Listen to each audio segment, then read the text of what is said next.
Maraming pagkain ang kilala bilang masustansya o likas, ngunit hindi lahat ng ito ay ligtas kapag iniinom sabay sa maintenance na gamot. Ayon sa mga pag-aaral, may ilang uri ng healthy food na maaaring makialam sa pag-absorb, pagproseso, o epekto ng gamot sa katawan, lalo na sa mga taong may edad 60 pataas. Sa video na ito, tatalakayin natin ang 5 pagkain na may potensyal na makabawas o makapigil sa bisa ng ilang karaniwang gamot at kung paano ito maiiwasan sa araw-araw. Ang impormasyong ito ay mahalaga para sa tamang pag-inom ng medisina at pagpapanatili ng kalusugan sa pagtanda. Ang grapefruit ay isang citrus fruit na madalas inirerekomenda dahil sa mataas na taglay nitong vitamin C at antioxidants. Gayunpaman, para sa mga senior na umiinom ng ilang uri ng maintenance na gamot, ang grapefruit ay itinuturing na isang high-risk food pagdating sa drug-food interaction. Ayon sa ulat ng U.S.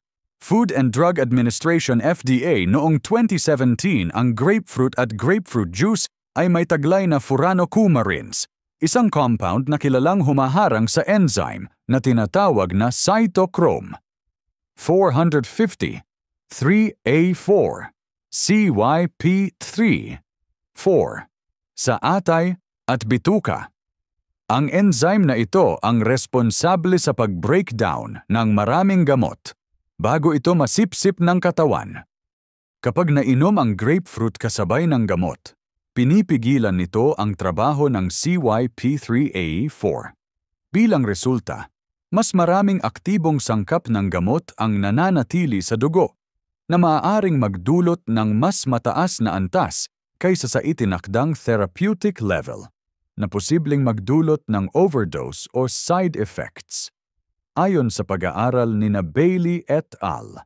2013 sa Canadian Medical Association Journal, may hindi bababa sa 85 na gamot na posibleng makipag-interact sa grapefruit juice, kabilang ang mga karaniwang iniinom ng matatanda tulad ng amlodipine at iba pang calcium channel blockers para sa alta presyon, atorvastatin, simvastatin para sa kolesterol, amiodarone anti-arrhythmic drug, benzodiazepines pampakalma o gamot sa anxiety, immunosuppressants gaya ng cyclosporine.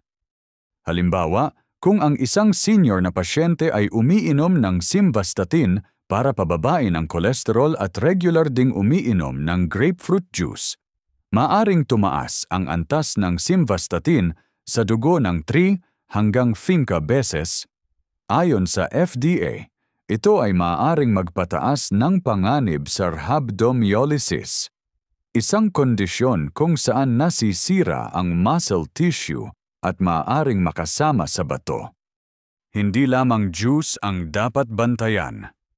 Ayon sa isang publikasyon mula sa Mayo Clinic 2021, kahit ang buong grapefruit at mga produkto na may sangkap nito ay may parehong epekto. Maging ang ilang marmalade or extract ay may potensyal na makabago sa metabolismo ng gamot. Mahalagang tandaan na hindi lahat ng gamot ay apektado ng grapefruit.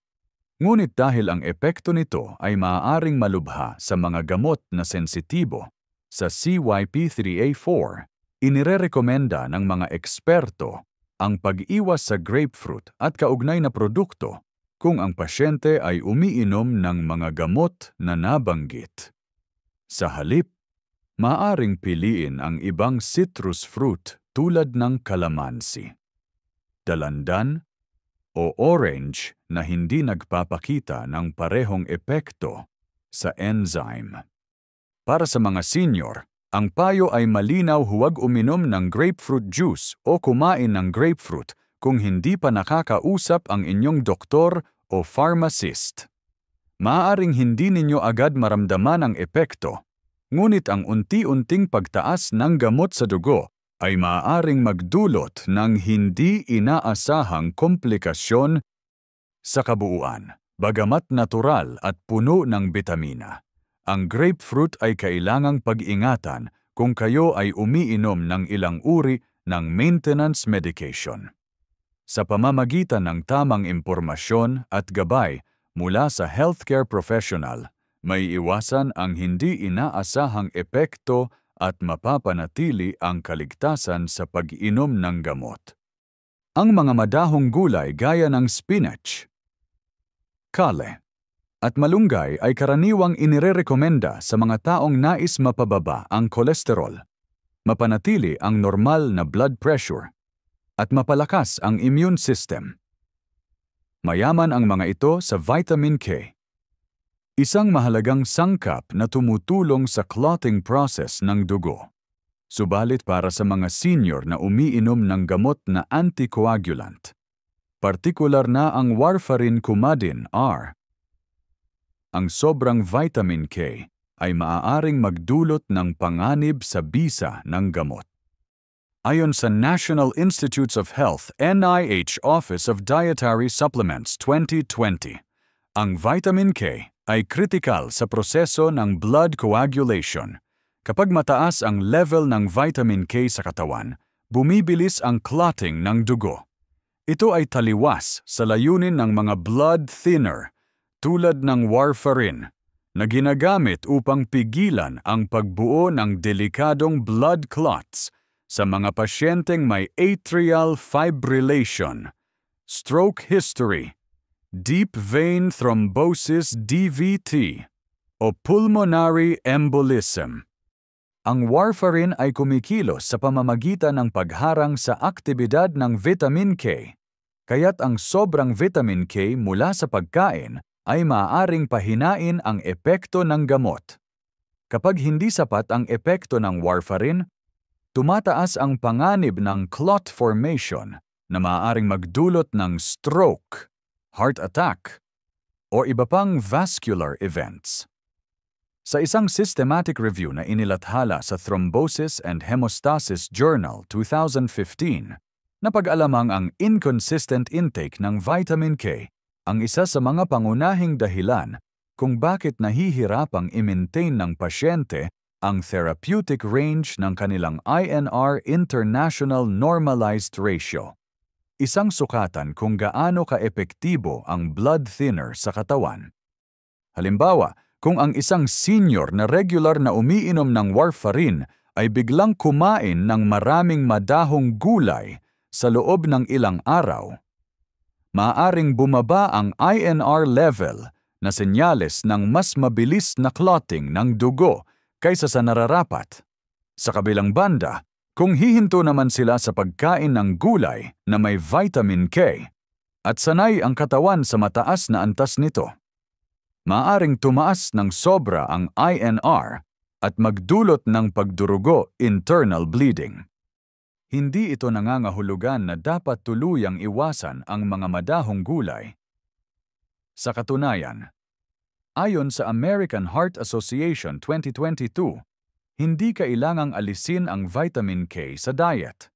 Ngunit dapat panatilihing pare-pareho ang dami nito araw-araw upang mapanatili ang balanse ng warfarin at maiwasan ang pagbabago sa INR level. Para sa mga senior na umiinom ng warfarin, mahalagang alamin kung aling mga pagkain ang mataas sa vitamin K, tulad ng spinach, broccoli, kale, parsley, at malunggay. Panatilihing consistent ang serving kada araw ng mga ganitong pagkain. Iwasan ang biglaang pagdagdag o pagbabawas. Kumonsulta sa healthcare provider o dietitian upang makabuo ng meal plan na angkop sa iniinom na gamot. Ayon sa Centers for Disease Control and Prevention CDC, ang maayos na pamamahala sa diet at gamot ay makakatulong sa pagbawas ng insidente ng stroke at DVT sa populasyon ng matatanda. Ang simpleng kaalaman tungkol sa interaksyon ng vitamin K at warfarin ay maaaring makapagligtas ng buhay. Sa pagtatapos ng bahaging ito, tandaan na ang pagkain ng madahong gulay ay nananatiling bahagi ng malusog na pamumuhay. Ngunit para sa mga senior na umiinom ng blood thinners, ito ay dapat isagawa ng maingat at may sapat na gabay mula sa doktor. Ang layunin ay hindi alisin, kundi kontrolin upang mapanatili ang balanse ng nutrisyon at kaligtasan sa paggamot. Ang saging, avocado, at kamote ay kabilang sa mga pagkain na may mataas na taglay ng potassium, isang mahalagang mineral na tumutulong sa regulasyon ng blood pressure, function ng kalamnan, at balanse ng electrolytes sa katawan. Subalit, para sa mga senior na umiinom ng partikular na gamot para sa alta presyon o sakit sa puso, ang labis na potassium mula sa mga pagkaing ito ay maaaring magdulot ng hyperkalemia o sobrang potassium sa dugo, na isang kondisyong may seryosong epekto sa kalusugan. Ayon sa Zupabay-Taas, National Kidney Foundation NKF, 2022, ang hyperkalemia ay maaaring magdulot ng panghihina ng kalamnan, abnormal na tibok ng puso, at sa malalang kaso, cardiac arrest. Partikular na apektado ng panganib na ito ang mga umiinom ng ACE inhibitors, gaya ng lisinopril at enalapril, ARBs, gaya ng losartan at valsartan, at potassium-sparing diuretics gaya ng spironolactone at amiloride. Ang mga gamot na ito ay karaniwang inirereseta sa mga may hypertension, heart failure, o chronic kidney disease, mga kondisyon na madalas nararanasan ng mga taong lampas edad 60. Sa isang pag-aaral na inilathala sa Journal of the American Society of Hypertension 2015, natuklasan na ang sabay na pagkonsumo ng potassium-rich foods at ACE inhibitors ay makabuluhang nagdagdag ng risk ng pagtaas ng serum potassium levels sa mga pasyenteng may mahinang kidney function. Ang katawan ng matatanda ay karaniwang bumabagal ang kakayahang magsala ng sobrang potassium, lalo na kung may kasamang diabetes o mild renal impairment, kaya't ang panganib ay mas mataas sa kanila. Halimbawa, isang katamtamang laki ng saging 118G ay naglalaman ng humigit kumulang 420 bar ng potassium, habang ang isang avocado ay maaaring maglaman ng higit sa 700 mg sa isang araw kung kumain ng 2 o 3 serving ng mga pagkaing ito habang umiinom ng potassium-retaining medication. Maaring hindi nakayanin ng katawan na mailabas ang sobrang potassium sa pamamagitan ng bato. Ang resulta, abnormal na EKG results, muscle cramps, o matinding fatigue. Ayon naman sa American Heart Association 2021, ang potassium ay mahalaga sa heart health, ngunit kailangang balansihin ito batay sa individual na pangangailangan ng pasyente. Hindi lahat ng tao ay kailangang iwasan ang potassium-rich foods, ngunit para sa mga may gamot na may epekto sa potassium excretion, ang pagsusuri ng dugo at pag-regulate ng diet ay mahalaga.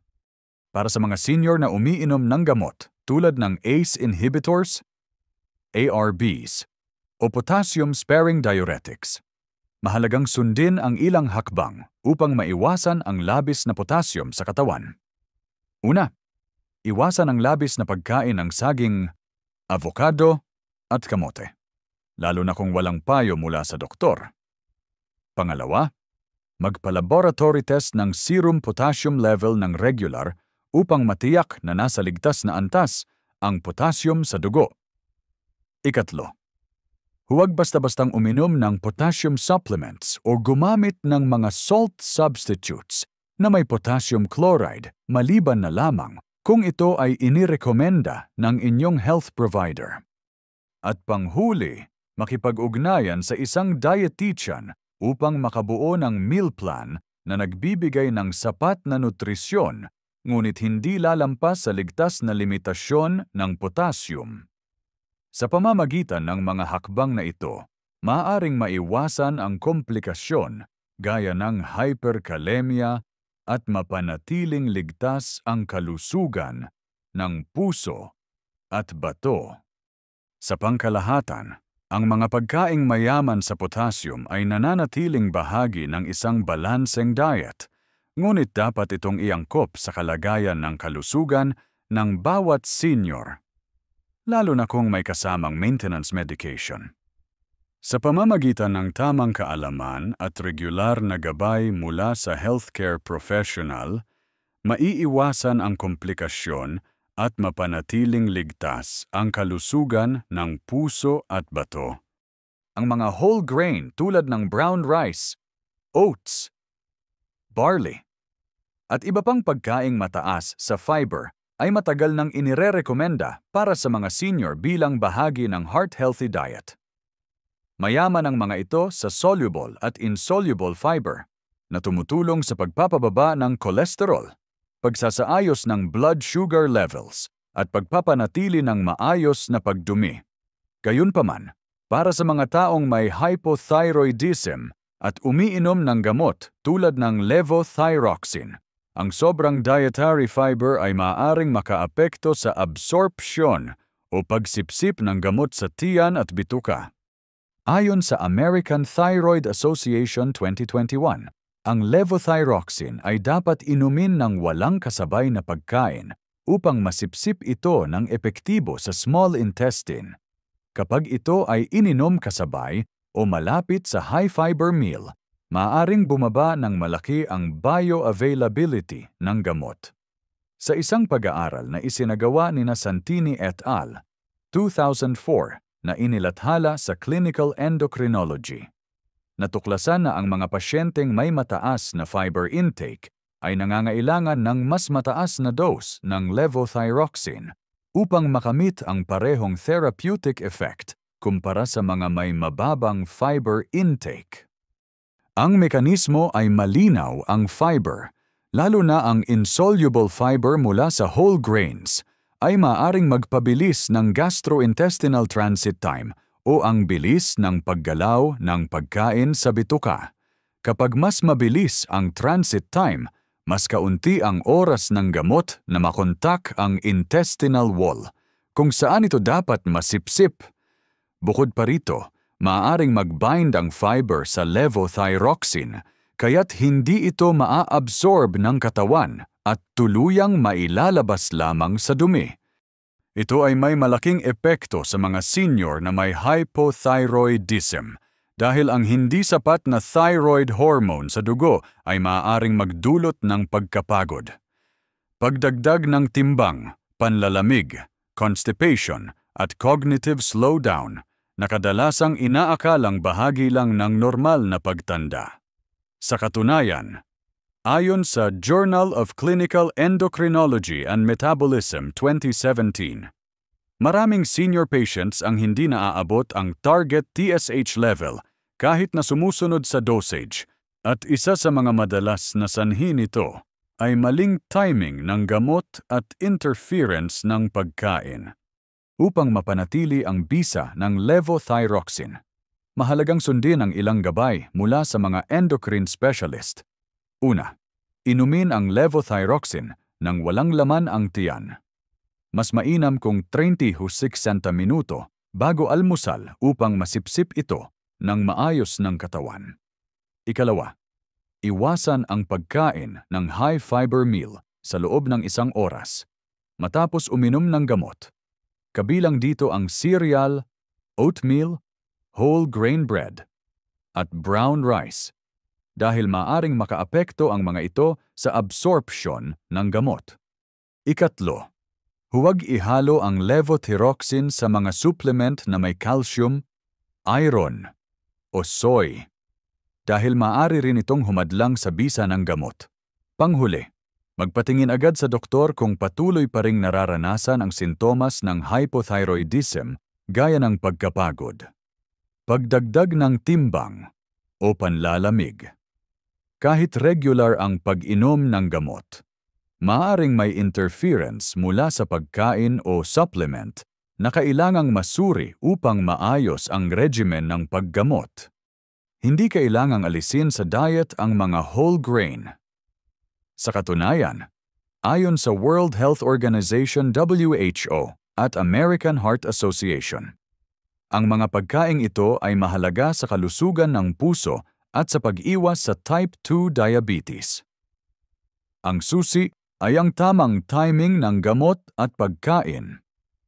Upang mapanatili ang parehong benepisyo mula sa nutrisyon at tamang epekto ng gamot. Sa kabuuan, ang whole grains ay nananatiling isang mahalagang bahagi ng balanced diet para sa mga matatanda. Ngunit sa mga umiinom ng levothyroxine, kailangang isaalang-alang ang oras ng pag-inom ng gamot at pagkain upang maiwasan ang hindi sinasadyang pagbaba ng bisa ng medikasyon. Sa pamamagitan ng maingat na pagsunod sa mga gabay, masisiguro ang maayos na thyroid function at mas magandang kalidad ng buhay para sa mga senior. Ang mga produkto ng gatas tulad ng gatas, yogurt, at keso ay karaniwang bahagi ng balanced diet, lalo na sa mga senior na kailangang mapanatili ang lakas ng buto at kalamnan. Ang mga ito ay mayaman sa calcium, phosphorus, at vitamin D na tumutulong sa pagpigil sa osteoporosis at pagkabali ng buto. Gayunpaman, may ilang pagkakataon kung saan ang mga dairy product ay maaaring makasagabal sa pagsipsip ng ilang uri ng gamot. Partikular na ang mga antibiotic at iron supplements. Ayon sa ulat ng Harvard Health Publishing 2020, ang calcium sa mga produktong gatas ay maaaring makabuo ng insoluble complex sa ilang gamot sa tiyan, na nagre-resulta sa mababang absorption. Isa sa mga pinaka-apektadong gamot ay ang tetracycline at fluoroquinolone antibiotics tulad ng ciprofloxacin at levofloxacin na karaniwang inirereseta sa mga impeksiyon gaya ng pneumonia, urinary tract infection UTI, o bronchitis, mga karaniwang kondisyon sa mga matatanda. Kapag isinabay ang pag-inom ng mga antibiotic na ito sa pagkain ng dairy, bumababa ang konsentrasyon ng gamot sa dugo at maaaring hindi epektibong malabanan ang impeksyon. Halimbawa, sa isang pag-aaral na inilathala sa Antimicrobial Agents and Chemotherapy Journal 2013, napag-alamang ang sabay na pag-inom ng ciprofloxacin at gatas ay nagdulot ng halos 50% pagbaba sa bioavailability ng gamot kumpara sa pag-inom nito ng walang kasabay na dairy product. Sa clinical na setting, ang ganitong pagbaba ay maaaring magresulta sa hindi kumpletong paggaling o antibiotic resistance. Bukod sa antibiotics, naapektuhan din ng dairy ang absorption ng iron supplements na karaniwang inirereseta sa mga matatanda na may iron deficiency anemia. Ayon sa National Institutes of Health, Office of Dietary Supplements 2021, ang calcium sa gatas at keso ay isa sa mga nutrient na nakakabawas sa iron absorption, lalo na kung sabay silang iniinom o kinakain. Dahil dito, maaring bumagal ang pagtaas ng hemoglobin level sa mga pasyente kahit sumusunod sila sa reseta ng iron supplement. Upang mapanatili ang bisa ng mga gamot at supplement, mahalagang maunawaan ang tamang oras ng pag-inom kaugnay sa pagkain, lalo na pagdating sa dairy products. Ayon sa FDA guidelines, ang mga antibiotic tulad ng ciprofloxacin o levofloxacin ay dapat inumin ng may pagitan na 2 oras bago o 6 na oras pagkatapos kumain ng mga produktong gatas upang maiwasan ang pagbaba ng bisa ng gamot. Para naman sa mga umiinom ng iron supplements, iwasang sabayan ito ng gatas, yogurt o keso. At inumin ito ng walang laman ang tiyan maliban na lang kung ito ay nagdudulot ng iritasyon sa sikmura. Bukod dito, mainam na basahin ang leaflet ng gamot o kumonsulta sa pharmacist upang matiyak kung ang iniinom na gamot ay sensitibo sa calcium o dairy interference. Sa kabila ng mga pag-iingat na ito, Mahalagang ipagpatuloy ang tamang calcium intake. Ngunit tiyakin na hindi ito nakakasabay sa mga gamot na maaaring maapektuhan ang pagsipsip. Sa pamamagitan ng tamang kaalaman at pagsunod sa payo ng propesyonal sa kalusugan, mapananatili ang bisa ng gamot nang hindi isinusuko ang nutrisyon. Sa kabuuan, ang mga produkto ng gatas ay nananatiling mahalaga sa nutrisyon ng mga senior, ngunit kailangang maging maingat sa oras ng pagkonsumo, lalo na kapag umiinom ng antibiotics o iron supplements. Ang simpleng kaalaman sa tamang interval ay maaaring makaapekto sa bisa ng paggamot at kalusugan ng pasyente. Sa patnubay ng doktor o pharmacist, maaaring pagsabayin ang mabuting nutrisyon at epektibong gamot nang hindi nagsasakripisyo ang isa para sa isa pa.